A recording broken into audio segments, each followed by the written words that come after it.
Bueno, queridos explorers, bienvenidos un día más a Efecto Cascada. Hoy estamos de nuevo aquí en South Impact, en Cádiz. Y bueno, estamos en el día 2 del evento. Es un placer estar aquí. Estamos con José Antonio Dorado. Y he de decir que este es el primer live podcast que hacemos en toda la edición. Así que tenemos público y es maravilloso, la verdad. Es un hito para el podcast. Pero bueno, vamos con el invitado de hoy. Estamos con José Antonio Dorado, un gaditano inquieto que no entiende la palabra conformarse. Ingeniero informático de formación, pero con alma de estratega.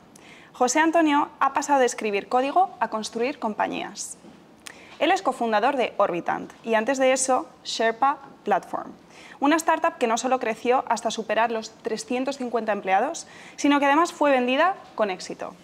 Lo interesante es que detrás de cada reto técnico, él siempre ha puesto a las personas en el centro. Su historia es la de alguien que ha hecho el cambio su hábitat natural. Bienvenido, José Antonio, ¿cómo estás? ¿Qué hay? Gracias. Muchas gracias por la invitación. Nada, encantado de estar aquí. Y un placer, ¿no? Lo que dice el primero que con público. Exacto. Un honor ser parte. Eso es. Tú además eres el primer invitado, ¿no? que tiene público en nuestro podcast. Bueno, ¿qué tal? ¿Qué te trae aquí a South Impact? Pues nada, a ver, para mí es súper guay, ¿vale? Como has dicho, yo soy de aquí de Cádiz. Entonces, bueno, pues que haya un evento así, ¿no? De esta magnitud, con tanto emprendedor, ¿no? Inversión, esta comunidad que al final siempre se ve, ¿no? Mucho lo que se hace fuera. Siempre resuena mucho, ¿no? Oye, en Madrid, en Barcelona, claro, pero no se pone tanto en valor lo que se hace, no en Cádiz, ¿no? En Andalucía, en el sur en general. Así que, bueno, para mí lo que han montado, ¿no? Aquí Total. la gente de Moguomo y tal, pues, oye, súper contento no solo de asistir, sino incluso de poder participar, ¿no? Un poco más activamente. Qué bien, te tiene que llenar mucho de orgullo, ¿no? Sí, yo estar aquí en tu tierra súper y que contento haya un evento de innovación como tal. Sí. Bueno, ¿te gustaría presentarte un poquito a la audiencia? ¿Quién eres? Vale, bueno, pues como tú más o menos has dicho, ¿no? Al final, pues bueno, soy un gaditano, ¿vale? Soy de profesión, bueno, o de estudio, ¿no? Ingeniero, pero bueno, al final siempre me he ido moviendo un poco más a esa parte de, pues, del liderazgo de equipo, de estrategia, de negocios y eso. Siempre me gusta un poquito más la parte humana, podríamos decir, de la tecnología. Y con el paso del tiempo, pues me fui moviendo un poquito a este lado oscuro, ¿vale?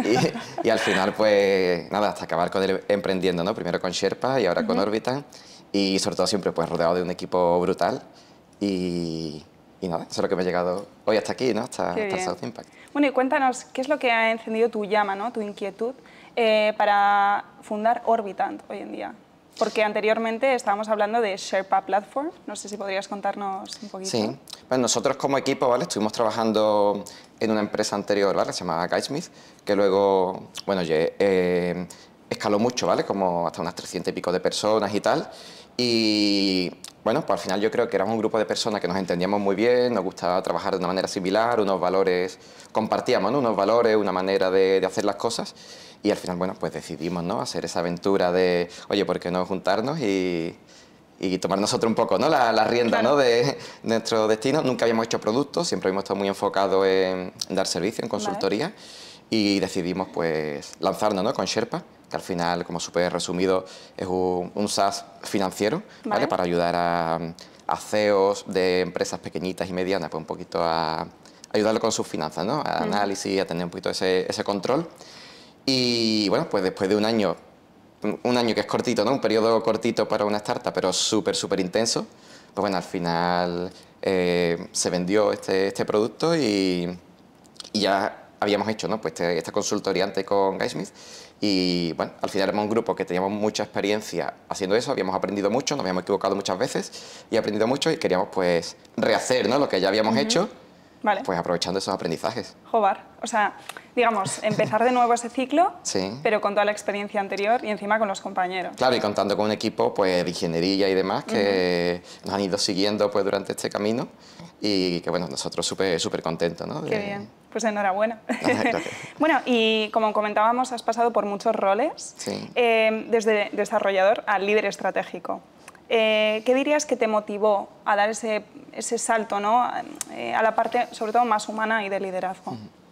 Bueno, a mí, evidentemente, la parte de tecnología pues, me encanta, ¿no? Si no lo hubiera estudiado, obviamente, pero es verdad que siempre me llamó mucho más la atención el entender el porqué, ¿no? Detrás de las cosas. más que yo creo que lo típico de la gente más de tecnología, cuando tienes un problema es, hostia, ¿cómo voy a resolverlo? ¿Qué tecnología? ¿Qué framework? ¿No? Claro. Y a mí siempre me interesó un poco más el, vale, pero ¿por qué? ¿Cuál es el problema, ¿no? ¿Qué tiene el negocio? ¿O qué valor aporta esto? Y yo creo que al final, pues esa inquietud, ¿no? Que a lo mejor no es tan compartida, pues lo que me hizo, ¿no? A lo mejor ir moviéndome un poquito más a roles de, oye, pues de hablar con clientes, de entender más el producto, el equipo. Y bueno, pues eso, ¿no? Unido al final, yo que sé, que no se me daba a lo mejor mal a lo mejor el hablar con las personas, construir relaciones y tal. Pues bueno, pues al final un poco el camino natural, ¿no? Ir llegando hasta ahí. Claro, qué interesante porque comentabas, ¿no? Pues al final, cuando alguien está emprendiendo, muchas veces se enfoca tanto en el producto, ¿no? O en la idea de negocio que se olvida, ¿no? de la parte Sí, no, totalmente. real. Bueno, y comentabas, bueno, en un sector dominado por la tecnología, tú hablas mucho de lo humano, como estábamos hablando ahora.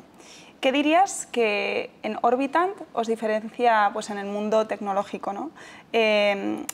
Digamos, en la ingeniería tecnológica, ¿qué es lo que vosotros aportáis? ¿Cuál es vuestro...? Porque tenéis un lema que se llama We turn your goals into our mission. Qué bien lo dice, ¿eh? Gracias. Que, bueno, pues sobre eso, a ver, al final yo creo que hay muchas empresas, ¿no? Súper top, que aportan mucho valor, pero al final nosotros, como queremos diferenciarnos, es un poco lo que te decía justo antes, ¿no? De poner el foco en el negocio, de intentar que todo el equipo, y hablo del equipo de ingeniería, aun teniendo siempre la base de la ingeniería, porque evidentemente, ¿no? Es sobre lo que se sustenta todo, la ingeniería, la innovación, pero poniendo eso al servicio del negocio, ¿vale? Al final es poner el negocio en el centro y que el equipo de ingeniería pues sea además de un equipo muy senior, muy proactivo, pero pensando siempre en qué valor está aportando, ¿vale? No en resolver tickets, no en, oye, pues tengo que hacer esta tarea o esta otra, sino en hablar con el cliente, oye, ¿cuál es tu problema? ¿Cuál es el problema de tu negocio, ¿no? ¿Cómo podemos ayudarte? Y el entender, ¿no? Pues cómo construir aportando valor. Y al final, pues, nos centramos en muy poquitas tecnologías, pero haciéndolas muy bien, ¿vale? Especializándonos, centrándonos mucho en muy buenas prácticas, en mucha calidad, testing, automatización, ¿vale? Sí, un poco más ese enfoque, a lo mejor un poco manido, ¿no? Pero boutique, podríamos decir, sí. ¿Vale? Y siempre también con un foco hacia lo internacional. Vale. ¿Vale? Y bueno, es lo que hicimos en su momento y lo que estamos intentando replicar, y siempre con una cultura muy fuerte, ¿vale? Sobre el equipo, tengo una cultura muy fuerte de formación, de open source, de compartir conocimiento. ¿Vale? Yo creo que eso al final es lo que hace también que el equipo esté motivado, esté contento, haya muy baja rotación. Wow. Y al final es lo que le da valor, ¿no? Al cliente. Eso es. Y además, bueno, está genial que, aunque has comentado que sois boutique, os estáis centrando en algo muy específico, ¿no? Y estáis desarrollando esas tecnologías para que realmente tengan un impacto, ¿no? Con la parte humana detrás. Sí. Y has comentado la parte internacional. Sí. ¿De qué manera, ¿no? estáis enfocando? Sí, nosotros, bueno, en nuestras experiencias anteriores, al final siempre buscamos el negocio en la parte pues, de Reino Unido, de bueno, diferentes países de Europa y demás. Y yo creo que un poco la vocación que tenemos, de hecho, intentamos que todo el equipo sea bilingüe, o que al menos, bueno, bilingüe, ¿no? Que se defienda, ¿no? Sí. En inglés, que sea capaz de, pues, de trabajar, ¿no? bien en inglés. Y al final el foco que tenemos siempre es eso, ¿vale? Es el salir hacia afuera, trabajar con empresas grandes, ¿no?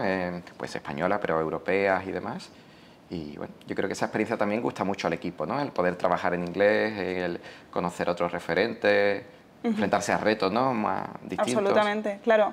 Digamos que puede haber un choque cultural, ¿no? Totalmente. Si tienes un equipo humano bueno, pues muy amplio, Sí, ¿no? sí, Y de sí. diferentes países, pero eso también creo que puede aportar diferentes valores y Sí, bueno, al pues, final skills. puede ser incómodo, pero justo, ¿no? Es lo que iba a hablar luego, que esa incomodidad es la que te hace crecer al equipo. Y ahí también te dice si el equipo es el equipo correcto o no, ¿no? El equipo que busca ese, que le gusta, ¿no? Estar incómodo porque sabe que le obliga a enfrentarse a retos, a crecer, ¿no? Es quien quiere estar ahí, quien sabes que te va a dar ese extra, ¿no? Claro, muchas veces, no soy emprendedora, pero bueno, me pongo en tu piel. Imagino que fundáis, ¿no? La empresa de una manera, con una idea, ¿no? Estratégica, pero luego con el talento humano puede que hayan nuevas vertientes, ¿no? Y nuevas Sí, al ideas. final está en hablar mucho, ¿no? En validar, en entender realmente cuál es el problema y en ser ágil, ¿no? Pues para ir adaptándote. Sí. Bueno, y antes comentábamos, ¿no? Cómo escalasteis hasta 350 empleados en muy poco tiempo. ¿Cómo dirías, porque para ti la cultura es un factor muy importante, que se mantiene, ¿no? Esa esencia, esa cultura corporativa desde un equipo de 10 a un equipo tan amplio? Sí. Yo creo que tampoco hay que caer en el error de decir la cultura tiene que ser la misma con 10 que con 350.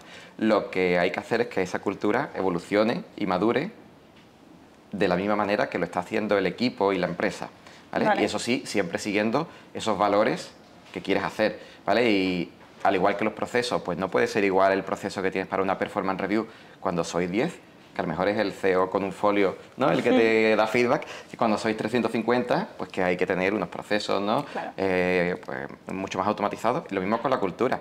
Si al final un valor es el compartir conocimiento, tienes que intentar que eso perdure, pero no lo vas a hacer igual, ¿no? Cuando seas 10 que cuando seas 300 personas. Al final tú como empresa lo que tienes que poner es un poco esas herramientas al servicio del equipo, crear esos espacios, crear esas dinámicas para que fluya, ¿no? esa cultura. Totalmente. Bueno, y aprovechando tu respuesta, hablemos también lo rápido que hoy en día escala la tecnología, porque crece exponencialmente, ¿no?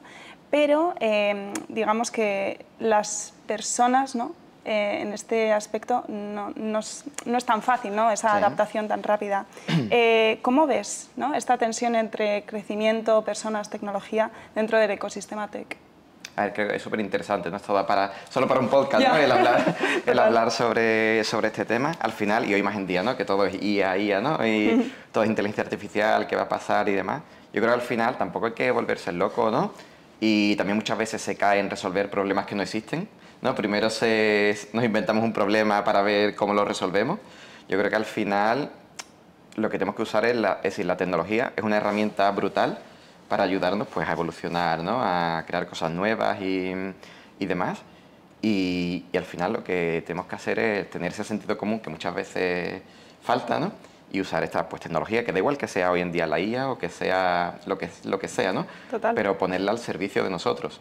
Al de nosotros hablo, ¿no? Pues como la humanidad, ¿no? Sí. No es el decir, oye, vamos a sustituir lo que sea, sino vamos a ver esa manera en la que podamos ser más eficientes, podamos generar más valor y no simplemente, ¿no? El pensar, oye, pues ¿qué puedo dejar de hacer o qué tal, ¿no? Sino, yo creo que al final lo que vamos a hacer es centrarnos cada vez más en esas tareas que realmente aportan valor, ¿vale? El ir seguramente, pues, con la IA, ¿no? Con las innovaciones, pues la gente pueda ya dejar, ¿no? De ir haciendo ciertas tareas, pues, repetitivas, que no aportan ese valor real y que al final nos centremos en eso, ¿no? En esa parte, no sé si decir creativa, pero sí de valor. Sí, sí, apoyo absolutamente. Al final, bueno, es una revolución industrial más, ¿no? Sí, Nos tenemos que adaptar. Sí que es verdad que no hay que perder ese rasgo, ¿no? De dejar que la tecnología nos coma, nunca va a ser así. Pero bueno, pues todo evoluciona, ¿no? Los empleos, la cultura, las personas. Claro. Así Si que... no, seguiríamos, ¿no? Haciendo el fuego y con las piedras. Eso es. Pero bueno, que no vamos a ser los de Yo Robot, espero. No creo. Sí, vale. Y bueno, hablábamos de inteligencia artificial, automatización, cambios vertiginosos. ¿Cuál crees, Antonio, que será el mayor reto para los líderes tecnológicos del futuro? A ver, es muy buena pregunta, ¿no? Yo creo que al final, por lo menos como nosotros lo vemos, ¿no? Yo creo que un reto es el no caer, es decir, ¿cómo lo explico? En querer hacer algo simplemente, pues con las nuevas tecnologías y demás, simplemente todo rápido para salir del paso, ¿no? Sino utilizar esta tecnología para ser capaces de aportar más valor real, ¿vale? Estoy pensando muchas veces que decimos, oye, pues ahora sustituimos a no sé qué tipo de perfiles y el objetivo es, pues con unas pocas acciones, crear algo, ¿no? Pero no estamos pensando realmente en desarrollar productos pues escalables, mantenibles, con calidad, ¿vale? Claro. Pues yo creo que al final ese reto, ¿no? En el no caer, vamos a llamarlo en la vagueza, ¿no? O en el pensar simplemente económicamente, ¿no? En, oye, es más rentable si creo algo de cualquier manera y ya está, que si utilizo esta tecnología realmente pues para ayudarnos a ser más, pues, ¿no? más eficientes. Claro, es que al final es un verdadero reto. O sea, ¿no? Digamos un producto esporádico, ¿no? Al final, como todo evoluciona tan rápido, realmente pues, estoy de acuerdo. Bueno, y ya mirando hacia adelante, ¿hay alguna tecnología o algún proyecto quizás que os esté emocionando en Orbitant que nos quieras compartir? Yo creo que ahora mismo estamos en un momento muy bonito, sobre todo de crecimiento, ¿vale? Porque aunque hemos empezado desde hace poquito, pero estamos pues, bueno, escalando mucho el equipo, sobre todo con gente con un porcentaje muy alto son gente con la que ya hemos trabajado previamente de total confianza y estamos empezando pues diferentes proyectos, pues eso, ¿no? Pudiéndolo crear con esa semilla de personas que sabemos que traen nuestros valores, nuestra manera de hacer las cosas, ¿vale? Y el volver a crear esto, pues un poco desde cero, pero evitando esos errores pues, que ya hemos tenido, ¿no? En el pasado, claro, y fomentando un poquito todo lo que nos ha ido funcionando. Yo creo que estamos súper emocionados ahora mismo, ¿no? Y lo disfrutamos cada día. El recorriendo, sí. podríamos decirlo así, el camino, ¿no? Ya veo que os gustan los retos, ¿eh? Sí, sí, Se sí. siente mucho la emoción y bueno, pues sois un gran equipo humano, sí. Así que seguro que os irá súper bien. Bueno, Antonio, pues hemos llegado a la última parte del episodio, que es un pequeño jueguito, una tradición que tenemos. Y vas a tener que contestar una pregunta del invitado anterior. Vale. Luego serás tú quien... Bueno, perdón, error, cambio. Como luego tenemos la última invitada, claro, pero tenemos público hoy en día, ellos y ellas podrán preguntar algo también. Pero bueno, vamos con la pregunta del invitado anterior. Este es Raúl Raja, de Predictable Machines, y él pregunta, ¿qué es lo que te mueve a levantarte todos los días y emprender? ¿Qué es lo que te saca de la cama, no? Sí, pues el equipo, claramente. Es decir, el grupo humano que tenemos, porque al final, mira, problemas, vivimos para resolver problemas, ¿no? Si fuera súper fácil, no nos pagarían por ello, ¿no? Al final vamos a hacer cosas que nos van a gustar más o menos, pero el saber con quién lo vas a hacer es lo que te hace decir que merece la pena, ¿no? Que, oye, va a ser más fácil, más difícil, más aburrido, más divertido, pero estás seguro, ¿no? Y tienes esa confianza y que lo vas a pasar bien, que lo va a ser chulo y tal. Y yo creo que eso, ¿no? Que el pensar en ese equipo, oye, las risas, las tonterías que vamos a decir, claro, todo, pues es lo que nos hace... Sí, es el motor, ¿no? Que al final totalmente. te lleva y donde te puedes apoyar y es un camino compartido, eso es. Así que no perderlo. Muy bien. Bueno, ¿y alguno de la sala tenéis alguna pregunta para Antonio? Sí. A mí me gustaría preguntarte si cambiarías algo de toda tu trayectoria. Es decir, si pudieras volver atrás y decir, con este punto hice esta cosa y si lo hubiera cambiado, lo hubiera tomado otra decisión, igual no estaría donde estoy. Mira, esa pregunta es muy buena. De hecho, yo me la he hecho muchas veces. ¿Vale? Wow. Y tengo dos respuestas, ¿vale? La primera sería la que realmente, pues, si me preguntas exactamente qué hubiera cambiado, pues mira, yo le hubiera dado mucha caña al inglés desde cada vez que mi padre me lo decía, ¿no? desde pequeñito, ¿no? Le hubiera dado mucha caña a saber bien. Pero realmente, la respuesta real es que no hubiese cambiado nada, porque entonces no estaría aquí. A lo mejor si hubiese sabido inglés súper bien cuando tenía 12 años, pues a lo mejor estaría trabajando en Londres o no lo sé, ¿sabes? Entonces realmente yo creo que no, es una serie de acciones o de decisiones lo que te lleva a donde estás ahora. Claro. Y pues cualquier cosa que hubiera cambiado, pues a lo mejor no estaba aquí, ¿no? Así que elige la que tú quieras de las respuestas. Wow, es muy buena pregunta, he de decir.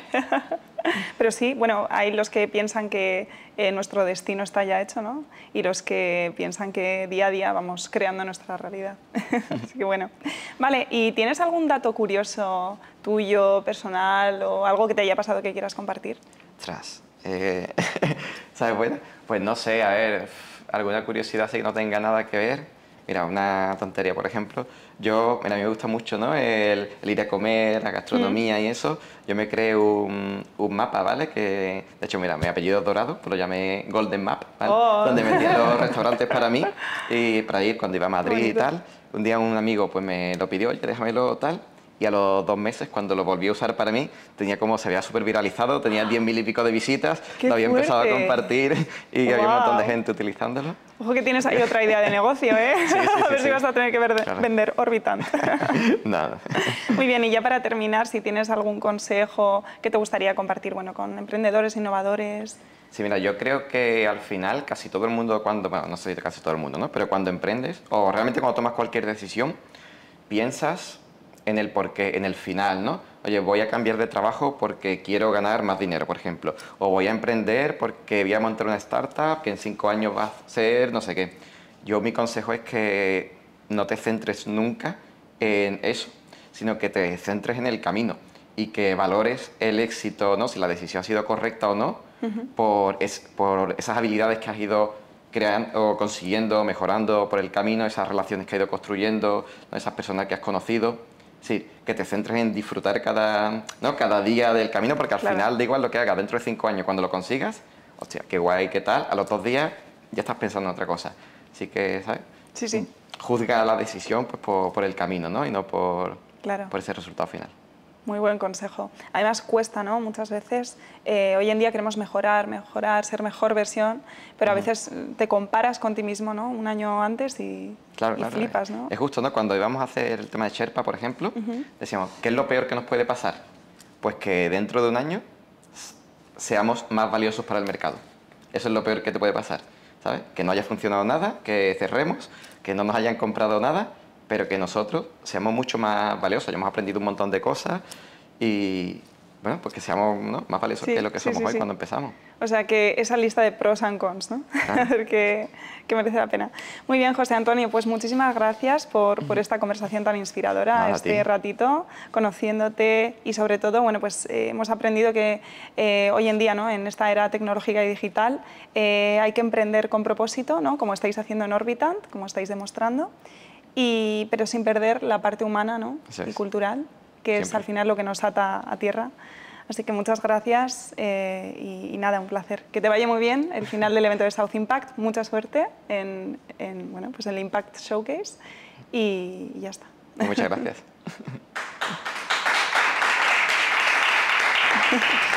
Muy bien, Explorers, pues continuamos con el live podcast aquí en South Impact y ahora nos acompaña Bea Díaz Garduño, quien, bueno, tiene alma de comunicadora y vocación científica.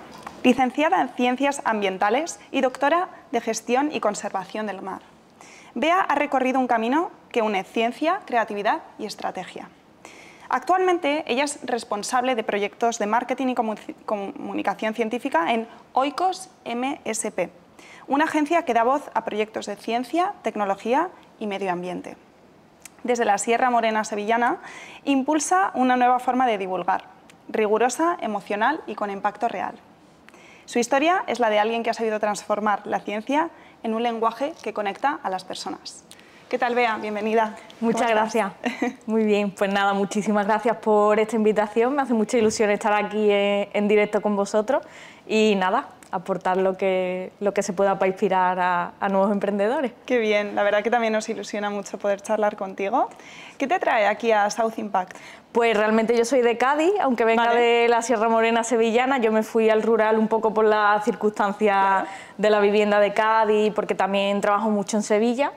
Pero bueno, toda mi familia sigue aquí, yo vivo entre un sitio y otro y al final un evento así para un gaditano, una gaditana, es impresionante poder participar en su tierra y realmente representar e inspirar a nuevos gaditanos, ¿no? Sí, la verdad que bueno, nosotros tenemos la sede en Pamplona, se ve mucho orgullo, ¿no? Mucho sentimiento aquí en el ecosistema emprendedor y se siente, así que imagino que tiene que ser muy especial para vosotros. Sí, además, bueno, como sabéis todos, Cádiz es una tierra preciosa, muy querida y la verdad es que tener la suerte de nacer aquí al final es un orgullo. Yo creo que todos los gaditanos y gaditanas nos sentimos muy orgullosos de poder representarnos. Qué bien. ¿Te gustaría presentarte un poquito a nuestros explorers? Claro, claro, pues nada, como bien has dicho tú, yo soy ambientóloga de formación universitaria, luego hice un par de máster, hice mi doctorado en gestión y conservación del mar y yo siempre he sido muy inquieta, he hecho mucho voluntariado, me ha gustado muchísimo la educación ambiental, ¿no? Que era un poco la rama más divulgativa de mi carrera. Y nada, pues viendo un poco que esa era la parte que me llenaba, hablando también con mis directores de tesis que siempre me decían, bueno, aquí en el sur hablamos como muy coloquial también, y siempre me decían, es que no hablas con propiedad, es que como que te vas mucho a un lenguaje llano, y claro, es que realmente es lo que me nace, ¿no? Que todo el mundo pueda entender de lo que estoy hablando. Yo entiendo, por supuesto, el rigor científico. Al final tuve que adaptar mi forma de comunicar según el foro. Y creo que al final toda esa comprensión y ese uso del lenguaje me gustó tanto que dije, jolín, es que a mí lo que me gusta realmente es todo este amplia gama de mensajes que se puede hacer de un mismo tema. Y así fue como realmente me hice autónoma, me formé en comunicación, me formé como copywriter, empecé a trabajar al principio trabajé de cualquier cosa, que es importante decirlo, escribí hasta para neveras, para tiendas de electrodomésticos, de cama, o sea, de cualquier cosa. Pero bueno, ya llegó un nivel que pude empezar a decir que no, que creo que también es un paso muy importante para los emprendedores, y eligiendo los proyectos que más me gustaban, ¿no? Y así fue como fui metiéndome más en la rama de la ciencia y el medio ambiente, y fue como conocí a Juan, que es el CEO de Oikos MSP. Él se encargaba más de toda la parte de desarrollo web, pero él también es doctor en ecología.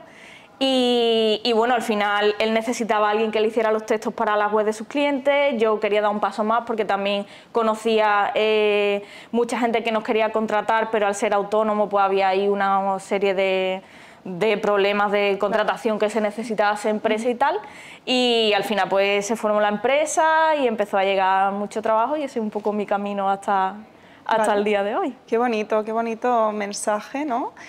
Cómo empezaste, ¿no? Pues, con las ciencias ambientales, viste que, bueno, de alguna manera se te limitó, ¿no? Se te cerró, se te tapó la boca, y tú encontraste, ¿no? Pues, tu manera de comunicar, y lo estás llevando a, bueno, pues a más fronteras, ¿no? Sí, como decimos nosotros más coloquialmente, le dimos la vuelta a la tortilla, ¿no? Porque era como, bueno, al final la divulgación y esa transferencia de conocimiento hay que hacerla de alguna forma, y qué mejor persona, ¿no? Qué mejor perfil que alguien que ha pasado por esa carrera investigadora y sabe lo que es el rigor científico y la importancia que hay en esos mensajes, para hacer esa transformación de forma respetuosa y que también los investigadores se sientan a gusto y dar ese servicio, investigadores o empresas o todo el sector que se dedica al I+D, que bueno, es muy técnico y a veces al final hay una terminología que es complicada no solo a la ciencia, o sea, a la ciudadanía en general, sino a inversores,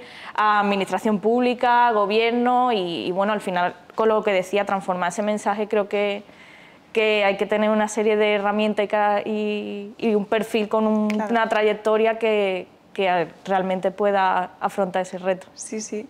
Es un recorrido, ¿no? Desde la ciencia hasta la divulgación, ¿no? El marketing, comunicación, muy interesante. Y luego hablaremos más adelante de Oikos, ¿no? Como, bueno, sois científicos y tenéis vuestra base sólida en comunicación.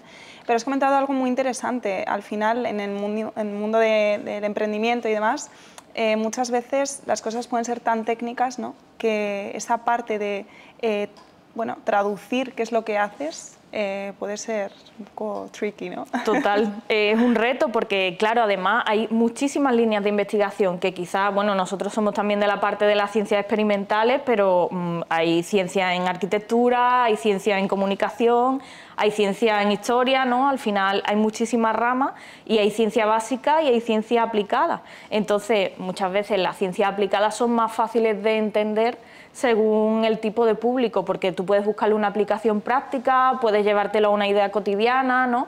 Pero hay veces que la ciencia básica, que también es súper importante porque es la que da la base para que luego se pueda aplicar, ¿no? Pues es más difícil, ¿no? Como un matemático te explica un teorema sobre algo que luego se aplica en medicina para un avance, ¿no? Claro. O para hacer un nuevo aparato que luego sirve, pues eso, ¿no? Para detección, para... Entonces, claro, ahí hay un abanico enorme de posibilidades en los que hay que trabajar muy bien con la persona que lleva esa investigación o esa empresa, esa innovación, y transformar eso de forma que esa persona se sienta cómoda, pero que se pueda aterrizar un poquito y que para la persona que le estamos dando el mensaje pueda entenderlo. Es que realmente es el poder de la comunicación, ¿no? Que ahora eso con lo que nos estás contando, como que se nos abren los ojos, pero es muy relevante. Bueno, Bea, y hoy en día estás desarrollando un segundo doctorado, ¿no? En comunicación científica, sí. Un poco de lo que estamos hablando. ¿Qué es lo que te ha llevado, ¿no? A seguir formándote y cuál es tu propósito? Pues bueno, al final, aunque yo dejé la investigación, a mí me encanta la investigación. O sea, no, creo que el emprendimiento y la investigación están muy ligados, que siempre nos vamos a todas las habilidades de que se te dé bien, pues eso, ¿no? Pues ser muy creativo o tener ideas, buscar un problema, solucionarlo. Y la ciencia realmente es eso, ¿no? El método científico es plantearte una hipótesis y buscarte una forma de validarla hasta tener un resultado. Entonces, yo en la comunicación vi lo mismo, ¿no? Al final yo veo que hay un vacío, ¿no? Que hay una falta ahí de formación en esa parte de los investigadores, los científicos, las personas que trabajan en innovación, en I+D, en comunicarlo, y que no hay un marco normativo, no hay guías, porque al final el marketing y la comunicación históricamente pues se ha utilizado para vender. Y donde está más desarrollado y más optimizado es para la venta, para empresas, para productos, y realmente hay veces que cuando tú vendes conocimiento es muy difícil medir los resultados en venta. Entonces, bueno, ahí hay otra forma de medir, que es educar, que es impacto social, que es conservación, que bueno, abre otro abanico de indicadores.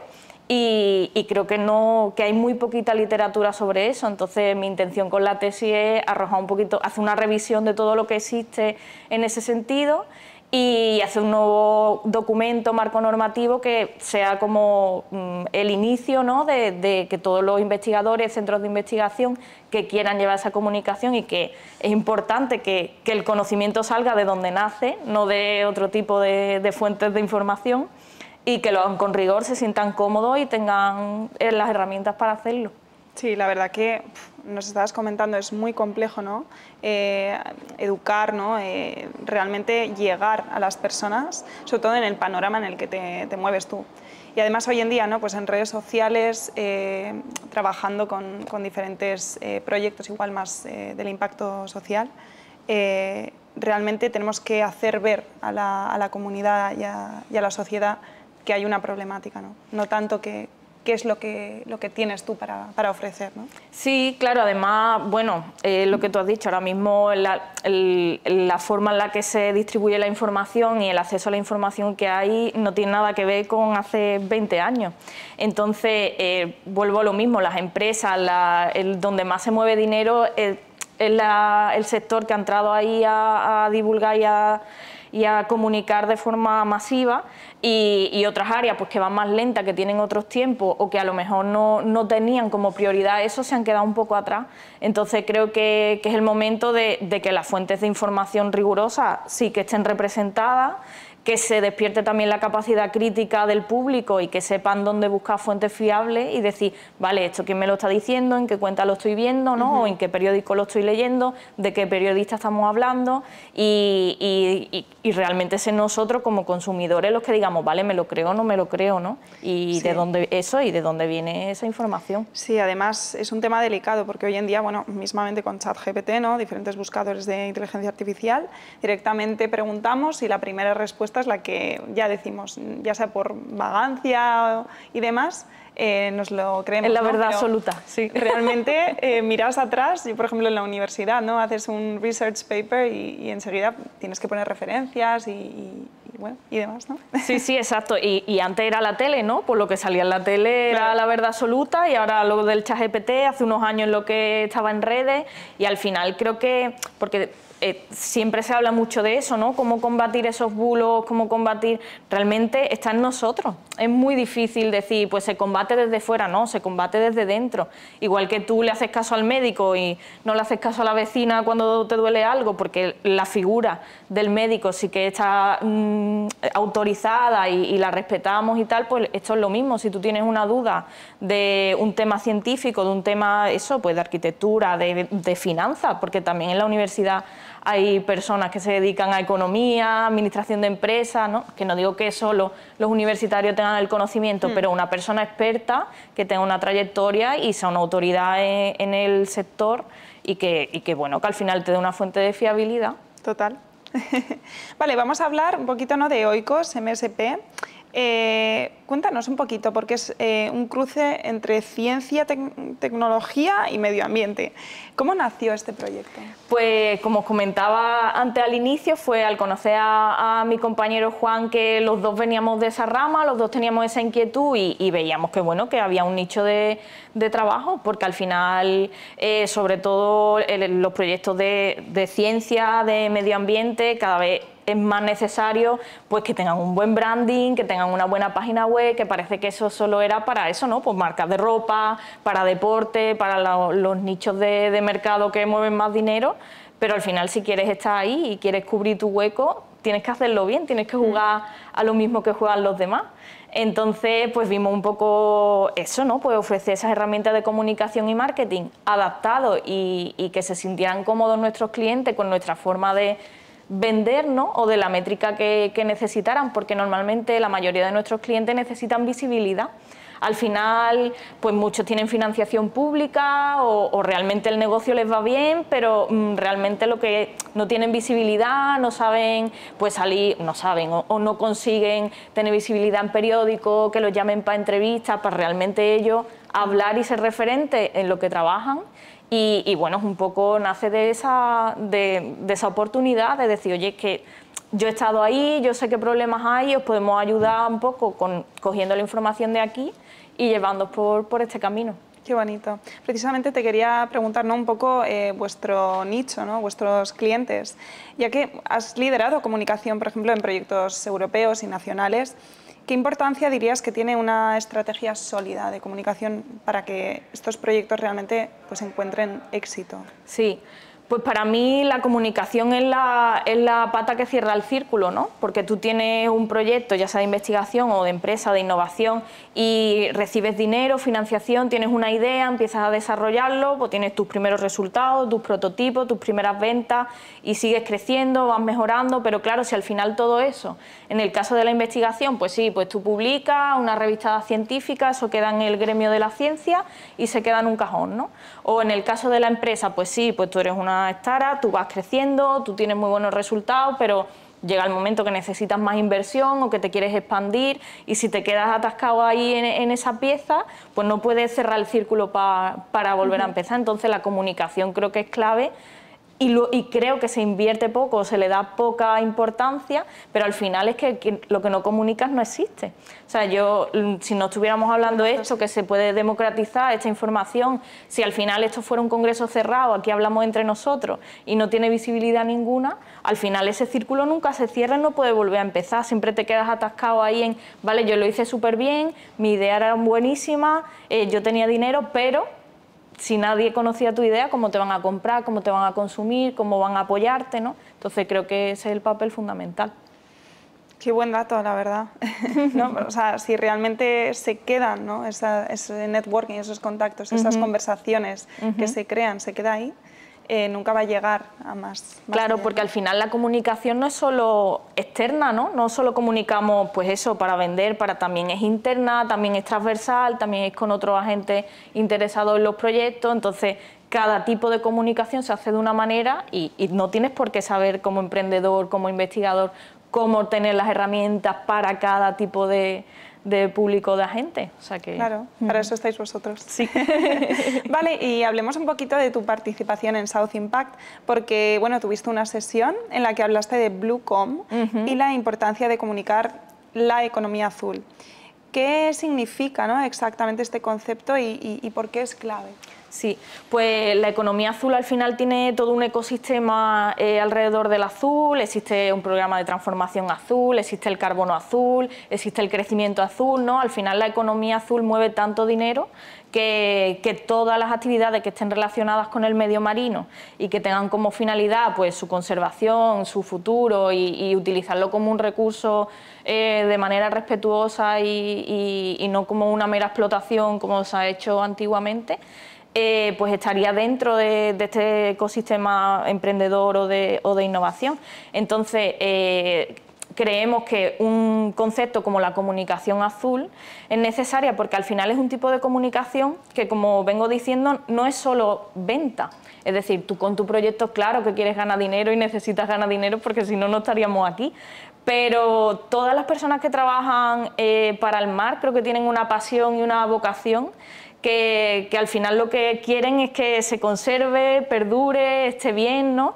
Y hay ahí como un altruismo detrás que también hay que comunicarlo y que también hay que medirlo con indicadores de pues, conservación de biodiversidad, de impacto social, ¿no? De que la gente se sienta orgullosa de que hay proyectos de economía azul en su ciudad, que se está haciendo de una manera respetuosa. Entonces, esta comunicación azul lo que va es más allá de medir alcance, de medir ventas, de medir impacto, sino que va teniendo otra serie de indicadores que a lo mejor no son tan cuantificables, pero que emocionalmente y como valor creo que son mucho más ricos. Jo, es que al final, como comentabas, ¿no? El mar, los océanos es patrimonio, ¿no? De la humanidad. Exacto. Y muchas veces es que, bueno, de hecho hay mucho desconocimiento. Se dice que se conoce más el universo, ¿no?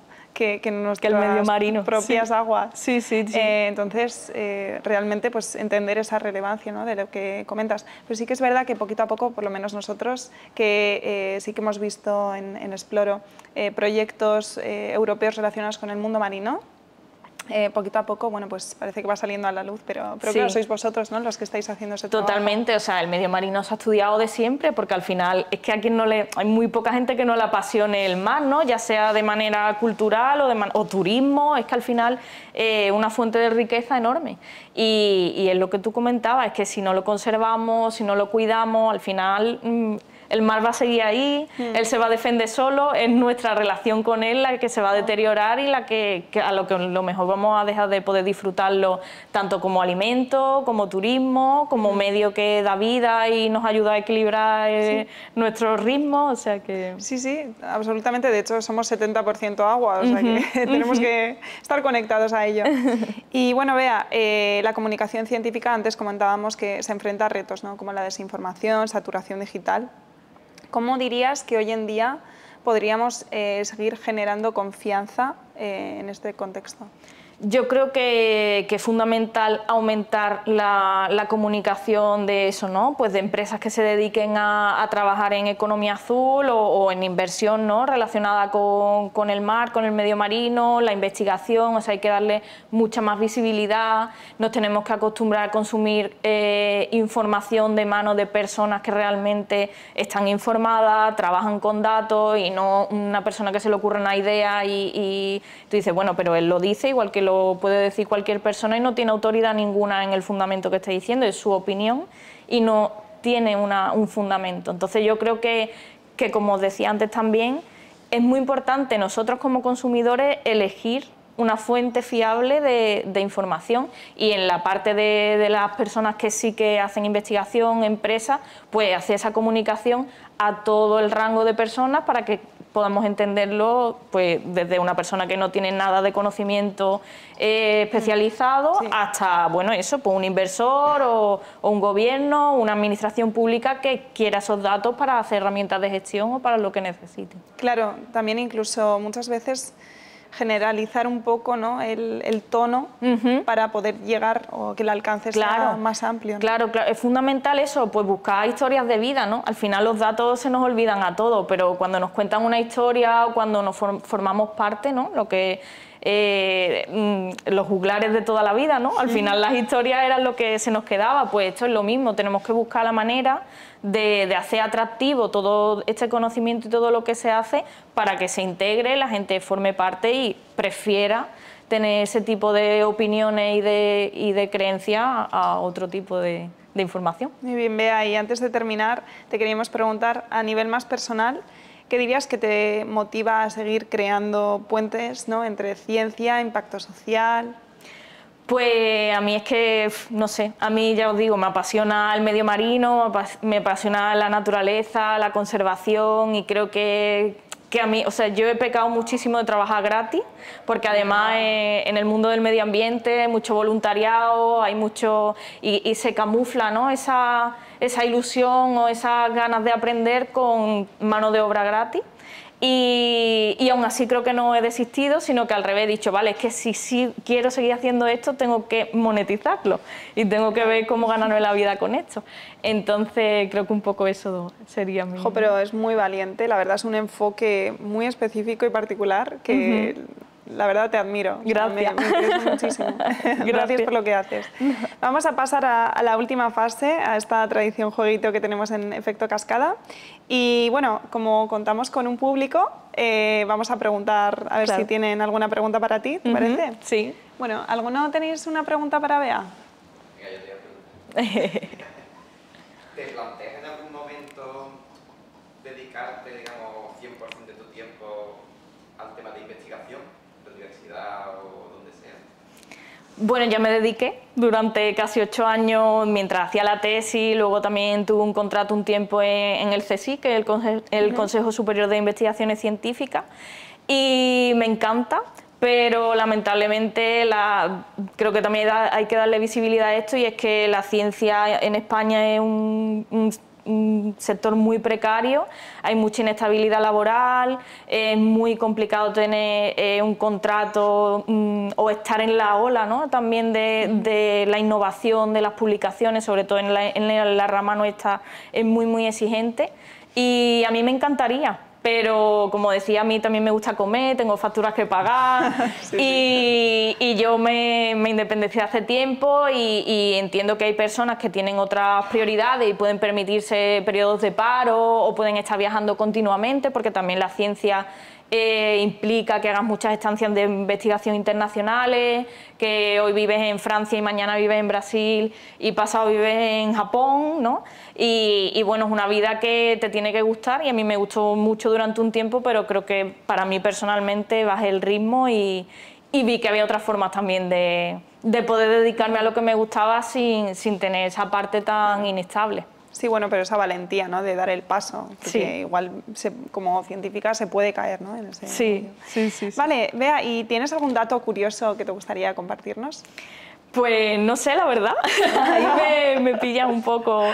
Pero bueno, creo que yo misma también me sorprendo de la acogida que tiene. A veces nos da mucho miedo virar tanto de profesión, ¿no? Porque al final yo he dedicado muchísimos años de mi vida al medio ambiente, a la ciencia, y llegó un momento que fue un punto de inflexión que en mi casa pues no me apoyaban, pero no se entendía mucho. Fue como, wow, tienes una súper trayectoria, has hecho lo más difícil, has terminado tu doctorado, ahora que te espera lo bueno, ¿no? Lo vas a dejar, porque claro, para mí era lo vas a dejar. Claro. Y al final creo que lo curioso fue que no pasó nada, que yo, por ejemplo, soy muy autoexigente y me costó tomar la decisión y que no pasó nada. Y creo que es curioso eso, ¿no? Cómo nosotros nos imaginamos las historias y cómo tiene que ser el futuro y lo que los demás esperan de nosotros, y que al final hay que ir a por el camino que te toque y ya está. Bueno, pues ole tú, porque has conseguido. Gracias. Y ya para terminar, ¿algún consejito que quieras darnos? Pues mira, hilando un poco con lo que comentaba, yo tampoco me considero nadie para dar consejos, pero si tuviera que decir algo diría que siempre hay que ser uno mismo, como dice Manuel Carrasco, ¿no? Ser uno mismo en cualquier parte, y que las decisiones que uno vaya tomando que te dejen dormir tranquilo y que tú digas, vale, es complicado, no era lo fácil, pero sé que era por aquí. Y eso, que hay que hacer caso a lo que uno tiene dentro y no muchas veces a todo el ruido que hay fuera, o ahora, ¿no?, los ritmos que tenemos, que al final parece que vamos en una corriente y no tenemos tiempo para pensar, pero creo que eso es lo más importante. Muy bonito, gracias. Y además es verdad, o sea, hoy en día estamos muy fuera, ¿no?, en los estímulos externos, y hay que mirar un poquito dentro, que es lo que queremos. Muy bien, Bea, pues mil gracias por esta conversación, ha sido súper inspiradora. Nos has enseñado, bueno, que la ciencia está en muchas otras cosas, no solamente en los laboratorios, ¿no?, y que se puede comunicar con pasión y llegar a mucha gente. Así que un placer haber charlado contigo, suerte en Oikos y en todo lo que te depara. Muchas gracias. Que disfrutes de lo que queda de South Impact. Gracias.